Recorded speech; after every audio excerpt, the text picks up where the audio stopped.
Good morning, S1E. My name is Chris Parrott. I am the Civilian HR Director for the Space Force. I am so sorry I cannot be here with you to talk in person. When Amy presented this idea, I was so excited to meet all of you in person. One of the things that we have with the virtual opportunity, but we also have work-life balance, right? And I had some vacation planned where I'm going to be out of the country, so not available to even dial in on anything remotely. But I did not want to miss the opportunity to engage with all of you. And just to give you my thoughts on S1E, on space, and where to go. And so just for a little bit of understanding and reference, I've been with space for over 2 years now. And quite honestly, I came in when we were designing the entire Space Force. And Amy knows I like to take credit for birthing the idea of S1E. It was something that was very important to me, to know that we had somebody looking out to tie all the pieces in together for the organization that ties all the people together. We run in very separate and disparate circles, right? Civilian, military, training, development, stuff like that. And we needed somebody that ties it together, that can make it cohesive and communicate to the field so people understand what human capital is, how it impacts them, and really answers the so what. I think we missed the mark of that across the department, across federal service. And the organizations that are getting it right are focused on stuff like that. So originally S1E was birthed to be a communicator. So an integrator of communications, like public affairs has a role externally, if you think about on the news, but we miss internal communications and how we message to the workforce. The workforce should never be hearing about major things through the news, right? They should have like kind of the inside baseball, even if it's getting released at the same time. So there was a big communication piece, and then there was an organizational kind of design development piece, and I got that from some conversations with NASA, and then subsequently with a few other industry organizations where they have teams that will go in. And I have an organizational development background, so OD like is very near and dear to my heart. But OD applied in the federal sector has seen a lot of successes where they go in and they troubleshoot and right size an organization. So organizations, especially in the Space Force, as quick and busy as we are, constantly evolve. So to be stagnant, to be set into and to think that we have an org design that's going to withstand the test of time is short-sighted.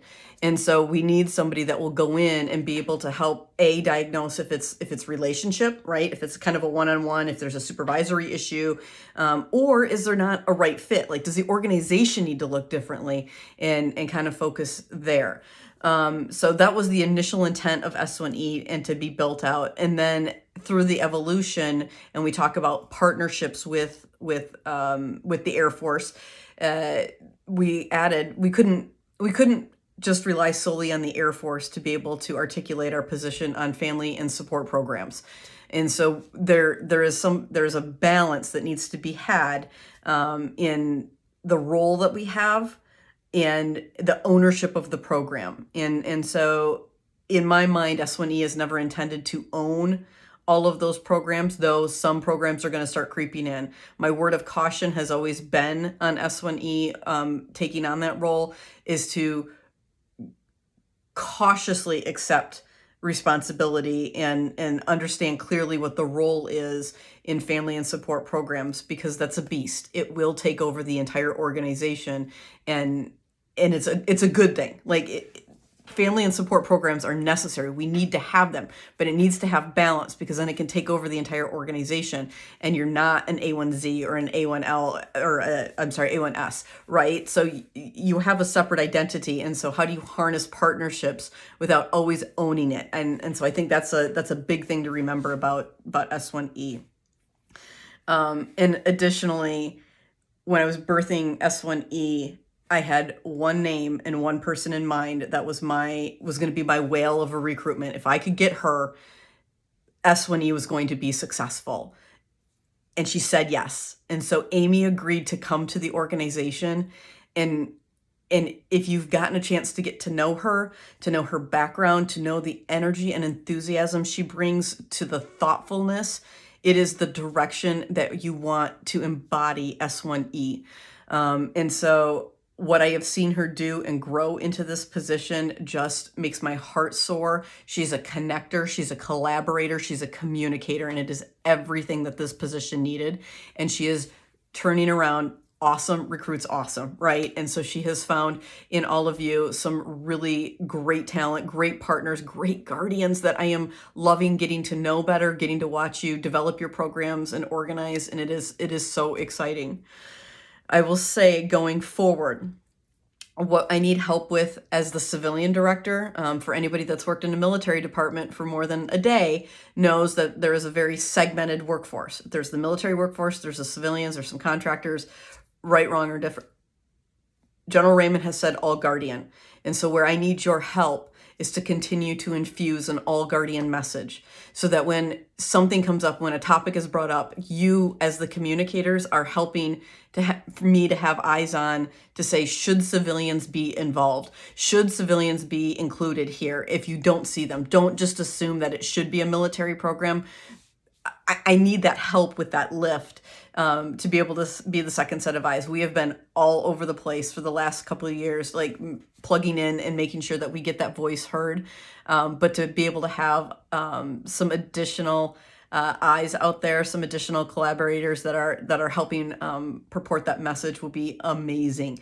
And that will be such a value proposition that we can further enhance the messaging of our workforce. We are not big enough to be segmented out. We cannot have specific military roles. We can't have specific civilian roles.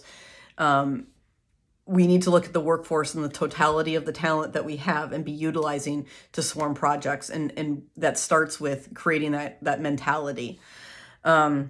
And so that is the single most important thing that I need help with in getting the civilian message out there, which is the all guardian message.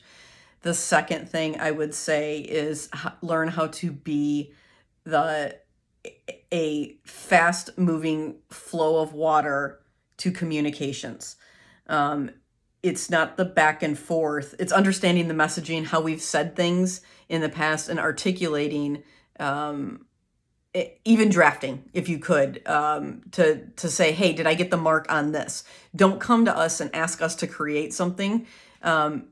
Take the stab at it yourself on the communication side and ask if be okay with not getting it right, but give us something, a starting point. And you'll know that because we use the same message consistently, use it over again, and help us repackage it. Help us answer the so what. I would, again, caution and be careful about identifying programs for ownership in S1E. Holistic health assessment is a great example. It's an amazing product, but just, are you the owner of it? If the answer is yes, that's great, but make sure there's a lot of collaboration, right, in other organizations and to be pulling people in. And so continue to just kind of integrate that and that thought. And always reach out. Like if I personally am not responding to something, it is not because I am not interested in what you're doing. I'm interested in everything that you are doing. I'm just one person, and my team, there's only 4 of us. And so we are small but mighty as the entire Space Force. The civilian population is very small but mighty in plugging into the organization. So it's stopping long enough to be able for me to answer and support all of you. But our team is more than willing to support. We carry a lot of buckets of water.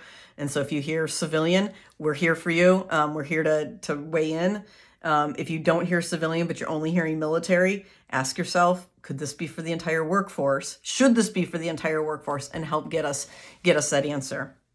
And then the last thing I want to say about S1E is you have one of the most important jobs in addition to communication, which is culture. And I've gone round and round with leadership on culture. I've gone round and round my entire career on culture.